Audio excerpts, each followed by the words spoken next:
and then wind it up.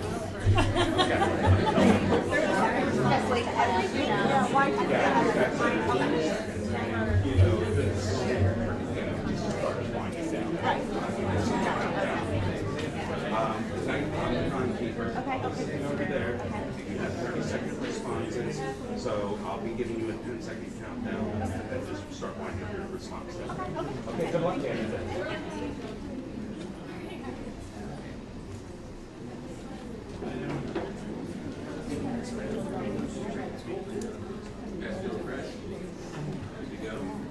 I'm enjoying this perspective. So hold on. You've never sat at a table? This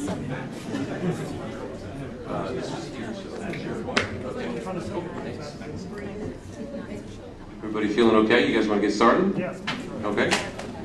Thank you, everybody, for gathering. My name is Matt Skoufalis. I'm the editor, founder, chief cook and bottle washer for njpen.com. Been doing local news for Collingswood since the days of patch.com when they employed journalists. And I just want to thank you all for coming here. I want to thank the Collingswood Educational Advocacy Group for doing a lot of the strong legwork that was needed to put this thing together, coordinating the candidates, getting the space. Our timekeeper, Rhodes Mason.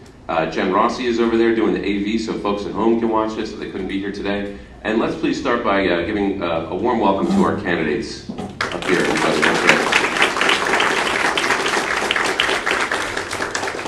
And I'm going to give them a second to just go through and please introduce yourselves. Just take a second and say your name and let everybody know that you're here. Good evening. My name is Christine Sheridan-Celia. William Johnson or Bill Johnson? I'm Reagan Caden. Danny Moss Velasco. Mary Savarino. And Jenny, you getting all the audio okay over there? Yeah, when they're speaking, they can have a microphone. Okay, I don't know that that'll be easy to do, so I'm going to ask the candidates to project, and I'm going to use this to talk over you when it's time to tell you to stop talking. Sorry, that's my prerogative. The way we're going to start is we've got 90 seconds to begin. Everyone will give it the opportunity to introduce themselves. There will be 90-second closing statements at the end. Then, in the course of the conversation here, this is a Meet the Candidates forum, so anybody who's looking for blood sport, the door is back there. This is a civil dialogue. We're just going to all talk about the stuff that everybody wants to improve with the school district, the concerns that are facing the community, things like that. There's not going to be any attacking. There's not going to be any violence. It's just going to be good old-fashioned, boring, PBS-style conversation. So hope you're ready. And then there will be periods of time during the conversation where we will ask a question directed to everybody. And if it's a question for the entire panel, that'll be a 30-second response. If it's a question directed at any one person on the panel, that's a 45-second response. And then the people who would like to rebut or add something to the end of that can do so in an orderly fashion at 30 seconds apiece afterwards. And we'll try and get you guys all home before the sun comes up, okay? Okay, so starting with Christine, would you please, you got 90 seconds to introduce yourself to the room and tell everybody what you're standing for your platform seeking office. Again, I want to thank Matt and NJPen and CEAG as well as St. John's and Father Bohr for letting us use this facility tonight. As I said before, my name is Christine Celia. 15 years ago, actually this month, my husband and I bought our house on Stokes, and we chose Collingswood for a reason. We chose Collingswood because we wanted to raise our, and then one child, 13 months old, in a nice community where we can walk, where she can go to school and know the people around her. And it's really been one of the best decisions I've ever made. I've been active with the youth of Collingswood for years, and that's what kind of has gotten me interested in running for the school board this year. I think we're at a really good place now with the board. I think it's starting to move forward. We're getting over some hurdles, and I am looking forward to hopefully continuing to advance the ball. Thank you very much. Bill. Hi, I'm Bill Johnson. Everybody hear me back there? Okay, good. I live at 131 Fraser Avenue. A little bit about my background. I am a career scientist. I've been a scientist, been in the industry for over 20 years. And I've been lucky that I've worked for two of the most major companies in the pharmaceutical business. I have a degree in chemistry and business. I'm going to stand up. There you go. I have a degree in chemistry and business, and the first part of my career I was really centered on developing drug product, and I actually have a patent for some of that work. The second part of my career, I actually was focused on what they call manufacturing execution systems, and really just kind of focusing on how to support manufacturers. And I was able to do a lot of projects where I led global teams, and I was able to drive a lot of change in my company. So that's my background. That's important because I love science. I'm a science guy, and I really do love numbers. Like I said, I live at 131 Fraser with my wife Marnie, and we have 5 children, 4 of them daughters. And I've worked, I volunteered a lot. I've actually been running the rec soccer program for the last 3 years, and I'm part of the swim board and all that good stuff.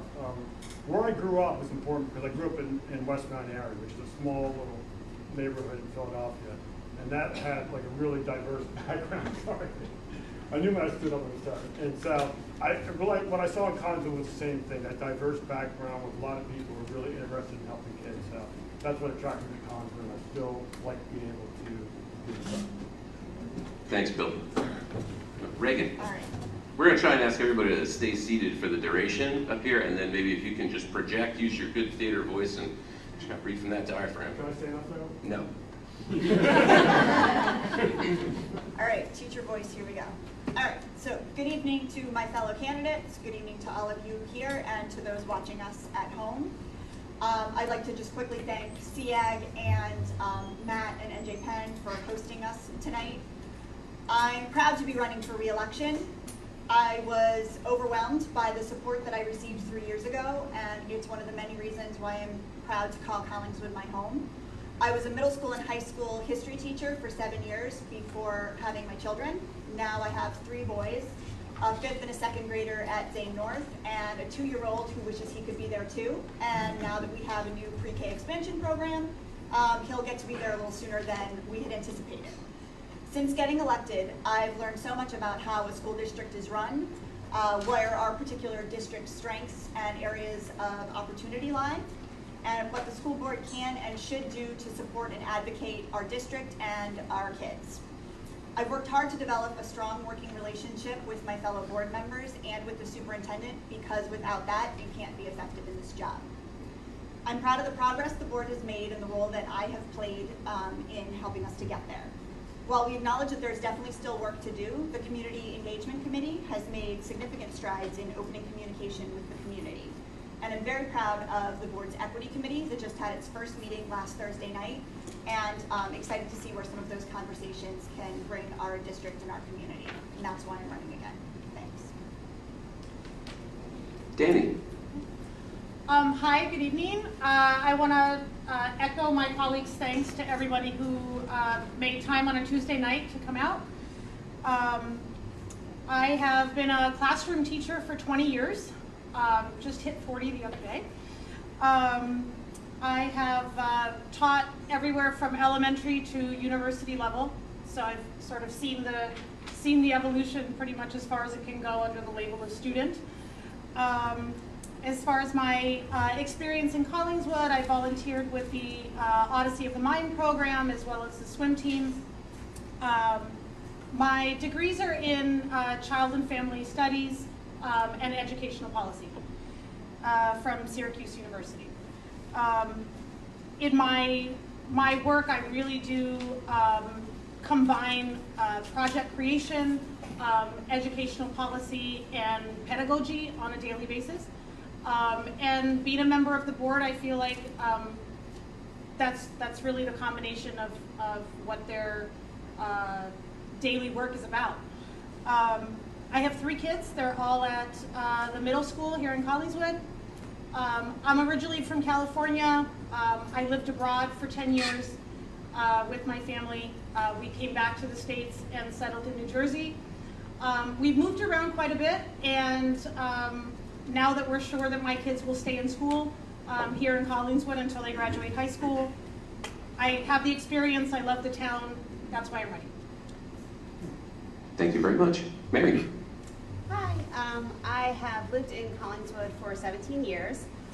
And I'm not gonna lie, when I moved the night before, and Art can tell you this is true, the night before we moved here from Philadelphia, I broke down in tears and I said, we need to stay in Philly, we can't move to Collingswood, but I love it. I have loved it ever since. I have two sons, both of whom are in the middle school, and I've been a first grade teacher for past 16 years, with the last 8 of those being in an inclusion classroom. So I have general ed and I have special ed students in there. So as a first grade teacher, I will say I would feel much more comfortable if you were all 6 and 7-year-olds, because that is my general target audience whom I speak to every day. But I will say that I see on a daily basis the power of education. I work with it every day. And I think that in my position, I wear many hats. So I'm a teacher, I advocate for students, I advocate for parents, I get services for students. I'm a liaison between parents and administration, and I mentor other teachers. So I feel that I have a lot of skills to bring to the Board of Ed, and as a lifelong educator, I'm passionate about education. So that's why I'm running for the Board of Ed.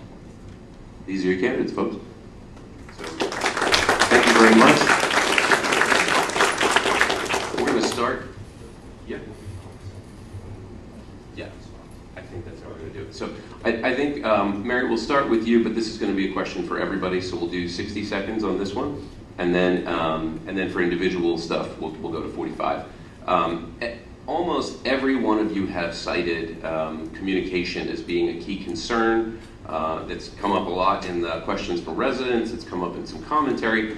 I would like to hear from each of you. Number one, what do you feel are the communication needs of the school district as it currently stands, and what are some approaches that you would take if you were given the opportunity to serve? And Mary, we'll start with you and work our way down back towards Christine. Okay. I would say that the issue of communication, I think that at all the meet and greets that we've gone to, there have been variations on a similar theme.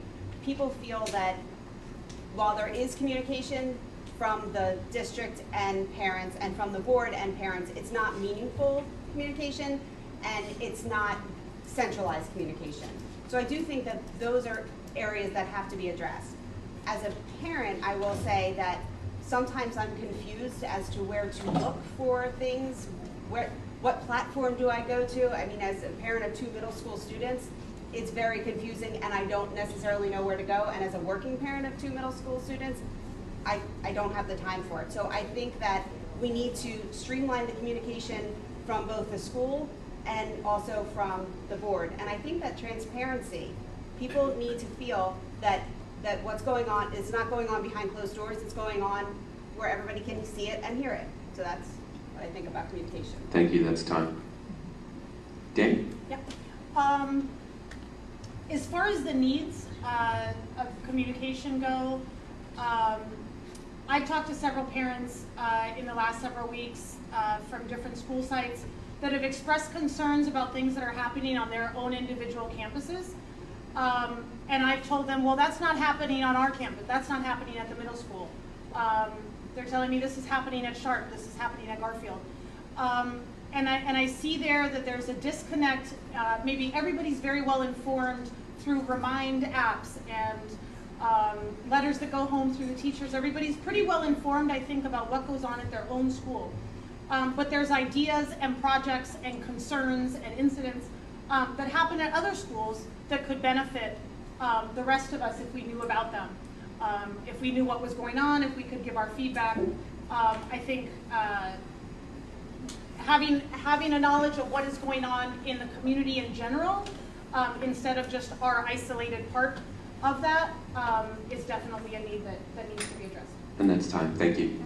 Megan? So as the board member that's here, I can say I think our needs are a little bit all over the place, and I think part of perhaps what the problem has been so far is that we're not quite sure what everyone is looking for. And so something that I'm very happy that we're going to be doing is we just voted this past month to have the Camden County Ed Services Commission come in and perform a comprehensive communication audit to get some of those answers, because I think that they're going to vary from school to school. I think streamlining it is something that's going to be needed. I think all of those things are probably needed. So the audit will be through surveys, we'll be reaching out in various ways to get the information from all of the different schools, and then also focus groups to really get a sense of where everyone is, and hopefully that can give us the plans that we need for a real comprehensive communication plan. Thank you. Bill? So I view this a little bit differently, and I'm looking at the whole community. For me, we're not, as a school district, engaged with all partners. What I mean by Can you that- take a speed bump break? Okay, we'll give him a reset. You got to keep your seat and just try and speak a All right, little bit so louder, even if it's uncomfortable. What I'm really concerned with is whether we're reaching all members of the community, all our partners. So, I mean, I saw in the referendum that the borough wasn't communicated to, or senior citizens on it, and they're like a huge part of this, and they have a vested interest too. So, I think, although we, are doing a lot of communication within our own little community, I think we really need to reach out to the rest and find ways to really kind of engage with them. And that might mean, some type of meeting offline from the Board of Ed meeting. That's what that might mean. Again, they're voters too. And I think that as voters, they want to see and see some input into the school system. Thank you, Bill. Christine? A lot of good answers here, and there are different ways of looking at communication, and I do agree that we're in a different age than we were even 10 years ago. I have 3 daughters. I have 2 in high school, 1 in middle school, and they're on their phones. People expect instantaneous communication, and while I think some of us, if we're parents, we get a million reminds a day or a million texts. There's a way to streamline them. There's a way to make it more meaningful. But expand on what you said, Bill, I think it's a bigger issue with communication. We are a small enough community that if we all work together, and part of that is the communications aspect. We talk to each other, and we see what the community needs and how the community can help the schools as well. And as a follow-up to that, I've also gotten a lot of questions. This will be one that goes for everybody, and Christine, we'll start with you and work our way down the chain again. There seems to be some concern from at least some residents that the Board of Education and the borough government, although distinct, separate, they are separate entities, everybody. They do not influence one another. But this was another area of communication concern. And I think that we saw that as recently as a couple summers ago when there was a big incident involving police presence in the schools. There was a need directed by some of the people in the community to figure out how are we going to get the local government and the school government to work together. Just for 30 seconds apiece, if you could just tell us a little bit about how, if you were elected, you would work to coordinate some of that communication on school issues better with the borough government, or how to better bring borough government into some of the issues that are happening in the school, particularly as you have some bigger infrastructure problems moving forward. I agree that is, at least from my perspective, I'm not on the school board now, but I see that there seems to be a disconnect between what the borough as a whole and the school district wants. And what's a good way to fix it? I think sometimes you need to get the players in the room. Everyone really has the same goals here in Collingswood. Everyone is pulling for the kids. I think the communications do work because I think our communications with the police department is good. And I think we just have to, like I said, think of ways to get people together. Thank you very much. Bill? So I've worked with the borough closely in rec soccer, so I kind of know their thinking. And I think that they might think that, the school system is the Board of Education. And so they don't have an interest in really trying to fix any issues with that. So I think what we need to do is kind of say, hey, this is your issue too. And if they don't want to come to the table, then we should know why. Okay, Reagan? Yeah, I would agree with that. I think that we need, from both sides, we need a board liaison to work, get a better relationship with the borough, and then we need a borough liaison to work on a better relationship with the board. But also, we're kind of more talking about the leadership of those institutions and not the everyday, the public works, the police department, the buildings and grounds. Everybody works very well together within the borough. It's more Thanks, that's time. I think I understood what you were saying. I think these people. Okay, Dan. Yeah, I mean, just to point out, I think intention and willingness is a big part of this. CEAG is live streaming the forum tonight. The Board of Education is not live streaming the forum. The Borough of Collingswood is not live streaming. Why is that? Why are we not? Why are those organizations as a whole, why haven't they been more proactive up until now in getting that information out? So I think willingness and being proactive is a big point there. I think having a rep from the board. Yeah. Sorry, that's Go time. ahead. Just as a matter of clarification, there are practical reasons why the school district could not host a candidate event, and I don't know why the government would not, but that just as an FYI for anyone. Sorry. And Mary. Okay. I mean, basically what everybody has said. Yes, there has to be communication between the board and the borough government. I mean, it just makes sense. Nothing should happen in isolation. And the borough government have a vested interest in having really good schools. Like, that just benefits everybody. It's kind of it's a no-brainer. So, like everyone said, the liaison between the two is good. And I think, you know, having people be able to watch things is really also beneficial. So I agree. I think it's a good thing.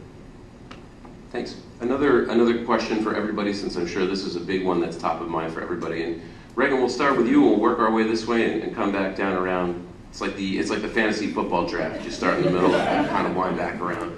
But this is going to be about the athletic referendum that did not pass. I'm sure everybody's really, really excited. You guys at home were playing the hits first. So I'd like to know, just Reagan, this is a good place to start with you because you were actually on the board now. You can talk a little bit about what happened, but I'd like to hear, we'll go around once and we'll talk about where things are currently and what people's takes are on that. And I'd like to go around a second time and just ask, how do people see the way forward from where we are? What is the next mode to advance this issue of dealing with the district high school athletic facilities and the outdoor enrichment things for the elementary schools too? This is going to be a 45 and then we'll come back around. Hang on, before you, can you Yeah. just clarify what Sure. So the first question we're going to ask is, what's everyone's take on where we are now? The previous referendum didn't work. Why do you think that didn't work? And then we're going to come back around and talk about what's going to happen moving forward. So I'll pick up, yes. Okay. So right now we're going to talk about the referendum in the spring did not pass. Right. Let's talk about your feelings on that first, and then we'll come back around again and talk about everybody's thoughts moving forward.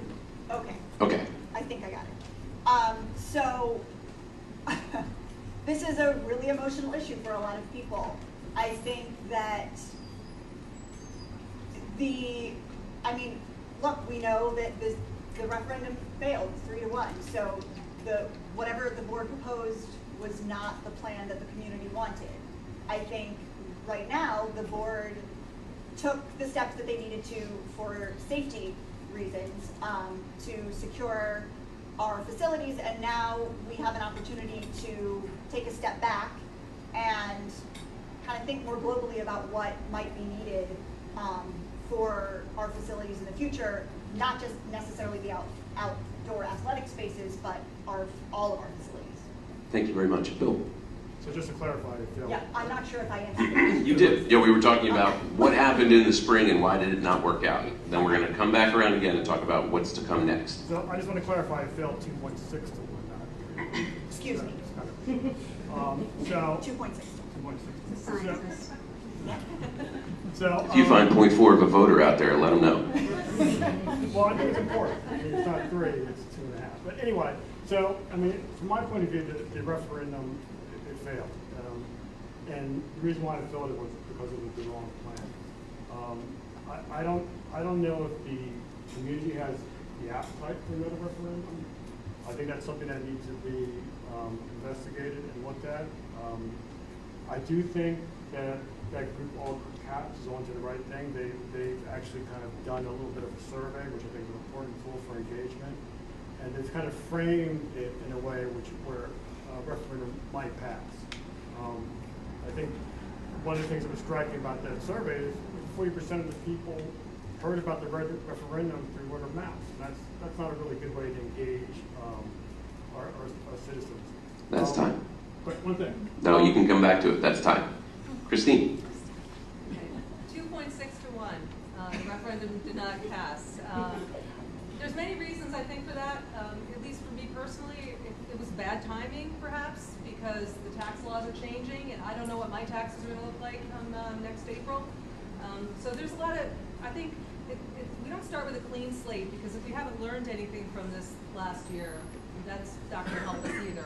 We have to look at a bigger picture for our infrastructure is old and we're not in a huge district such as Voorhees where you have all this space. We have to use what we have and use it responsibly. And we also have to use the taxpayers' money responsibly. So we have to, I think, like I said, take a step back. I'm not sure if the appetite's there yet. And looking for a 5, 10, 25-year plan for this district because we only have so much space. Thank you very much. Mary? As to why the referendum failed, I think that the referendum failed for a few reasons. One, it was a large amount of money, and I think that people were, and rightfully so, a little concerned, like if we spend all of this money on this one thing, is there going to be another cost that's right around the corner that we're going to have to address? So I don't know that people felt that they had enough information. I also think that the process was perhaps not perceived to be transparent. People didn't feel that they had the information. They didn't feel that they had enough time. So I think that that's ultimately why it failed. If you're asking about moving forward, I think that there are things that were included with that referendum. Oh, we're going to come back to that. We're going to come back to that. Thank you. Danny? Okay. In my opinion, it was pretty simple. I think for such a large scope of a project, there wasn't any options given. A project like that, there's a lot of possibilities, there's a lot of options, there's a lot of possible budgets that could have been contemplated. Were those options researched? I don't know, because as a member of the community, I wasn't presented those options. So I don't know if they were researched or not. But I think one of the reasons for the failure is because those options weren't presented, and it was just sort of an all or nothing type dynamic, and it was too much to just go for it all without really knowing the other possibilities and what could happen. Thank you very much. Okay, Reagan, we're going to come back to you. This time we're going this way, and then we're going to come back around. And this is the part of the same flow of conversation. We're going to talk about what are we doing going forward? What's your vision for addressing the state of the athletic facilities, outdoor facilities, if you are to take a seat on the board this next term? 45 apiece. Thank you. I think we need to trust what Mr. Hurd and the Buildings and Grounds people are telling us about where we stand in terms of where our athletic facilities are right now.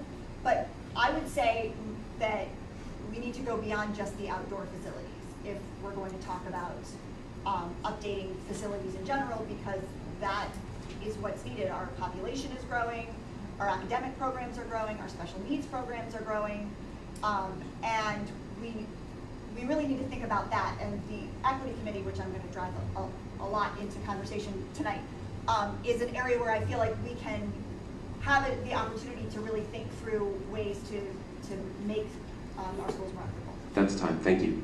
Danny? I guess I'll answer this from a project management perspective. We have a lot of expertise in our community. We have a very wide range of professionals, from construction to engineering to hospitals to artists. We have students in the middle school who took second place in New Jersey with innovation for future city design projects. I would open up a proposal for everyone, open up the opportunity for everyone to submit their proposals. What do we want to do with that space, right? That space is going to affect students and families. They're going to be the ones using that space. So let the students, families, professionals, residents and community submit their proposals, and the board can be the judge of the quality. Yeah. Thank you. Mary? I guess I would say that I think I would never want to start a project without fully knowing, like I said, what are all of the needs. So perhaps an audit needs to happen so we understand that it's not just about the athletic fields. I understand that that is a huge part of it, but like I said, you're not going to want to start that project and then find out, oh, 2 years later, we also have this huge thing that has to be taken care of. So I think an audit needs to happen first. And I think that practical bids that fit the needs of the schools and the community, they have to be practical, right? And there has to be perhaps a range of bids for people to choose from. And again, the community should be engaged. These should be presented to the community, and people should have an opportunity to give feedback. Thank you very much. Christine? Many good suggestions have already been floated, but I kind of have to echo them. I think we have a community to draw upon. I think we need to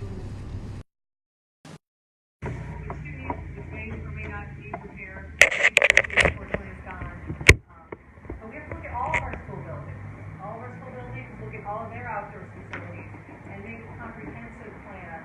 It's not worried about behind the high school. I think we need to address all the issues, but work with the community and see what they need, what the individual needs are. And again, I just want to echo it again and again, but not just for next year or the year after, but for 10 years in the future. So we're not doing this every day. Thank you very much. I'm going to give that speed line check just 1 second. Bill, please. So I think one thing that happened in one of the last meetings we were talking about the stadium was there was a letter from the state saying that the stadium is no longer safe. And that was really disturbing to me because we're going along this road and we're thinking, okay, the stadium is, we're doing it for a different reason. And all of a sudden the reason is we have to demolish it for the stadium. And so for me, that there may be other buildings just like that. So again, like everyone else, I would call for a real audit of all the buildings. Let's see where we are. We have 100-year-old structure, and we need to know in a transparent way where everybody can look at what is the status of these buildings. Are they safe? And then we can create a plan to go forward. Thank you very much. This is going to be another one for everybody. Bill, we'll start with you, and then Christine, and coming back around the line. Bill, you're the numbers guy, so I'm going to start with you on this one. Okay, so the state has recently changed its school funding formula, and that affects the Collingswood school budget in a number of different ways.